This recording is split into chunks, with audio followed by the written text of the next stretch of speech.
कभी अगर बनना हो तो बाज बनना, लेकिन कभी तोता मत बनना। तोता बोलता तो बहुत है, लेकिन ज्यादा ऊंचाई तक उड़ नहीं सकता। बाज बोलता बहुत कम है, लेकिन सबसे ऊंचाई पर उड़ता है, और बाकी पंछियों का राजा होता है एक बाज। आज मैं आपको 5 ऐसे पॉइंट्स बताऊंगा जो कि हर इंसान को बाज से सीखना चाहिए, और लाइफ की बहुत बड़ी लर्निंग है इन 5 पॉइंट्स में। पहला लेसन, ईगल फ्लाई अलोन। बाज अकेले उड़ता है और बाकी पंछियों के मुकाबले सबसे ऊंचाई पर उड़ता है। बाज अकेले उड़ेगा, लेकिन कभी भी चिड़िया और छोटे पंछियों के साथ नहीं उड़ेगा। बाज हमेशा या तो बाज के साथ उड़ता है या फिर अकेला उड़ता है। और इस समय यह सीख मिलती है कि छोटी सोच वाले लोगों से हमेशा दूर रहें और अकेले रहो, क्योंकि यही वो समय है जब खुद को जानने का असली मौका मिलता है। दूसरा लेसन, बाज का विजन बहुत ज़्यादा क्लियर होता है और बहुत ज़्यादा स्ट्रॉन्ग होता है। बाज अपने शिकार को 5 किलोमीटर दूर से ही देख लेता है, और जब एक बार उसे अपना लक्ष्य दिख जाता है तो उसके बाद चाहे रास्ते में कितनी भी मुश्किलें क्यों ना आए, वो अपने लक्ष्य को हासिल करके ही दम लेता है। इससे भी एक बहुत बड़ी सीख मिलती है कि अपना विजन क्लियर रखो और उसे हासिल करने में फिर चाहे कितनी भी मुश्किलें क्यों ना आए, पीछे मत हटो उस बाज की तरह। तीसरा लेसन, बाज कभी भी मरे हुए जानवरों को नहीं खाता, वो हमेशा जिंदा शिकार करता है। और इससे हमें यह सीख मिलती है कि जो हमारा पास्ट है वो मर चुका है, तो अपने उन मरे हुए सड़े हुए थॉट्स पर ध्यान मत दो और अपनी आने वाली ताज़ी फ्रेश जिंदगी पर ध्यान लगाओ।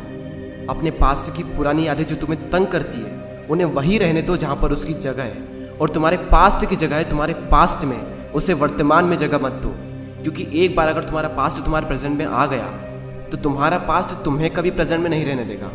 पास्ट में तुम्हारे साथ कितना भी बुरा क्यों ना हुआ हो, वो सब यादें, वो सब थॉट्स मर चुके हैं, और उस बाज की तरह बनो जो कभी भी मरी हुई चीज़ों को नहीं खाता। चौथा लेसन, जब आंधी तूफान आते हैं तो बाज बहुत ज़्यादा एक्साइटेड हो जाता है। जब बारिश होती है तो सारे पंछी छिपकर बैठ जाते हैं, लेकिन बाज को बड़ा मज़ा आता है। जब तेज हवाएं चलती है तो बाज उन हवाओं के सहारे और तेज़ी से ऊपर की ओर उठता है, और ऊपर उड़ते उड़ते इतना ऊपर उड़ जाता है कि बादलों से भी ऊपर पहुंच जाता है। और इससे भी एक बहुत बड़ी सीख मिलती है कि मुसीबत में मज़ा ढूंढो। और नेपोलियन हिल ने एक बार कहा था कि हर बड़ी चुनौती अपने साथ में एक बहुत बड़ा अवसर लेकर आती है।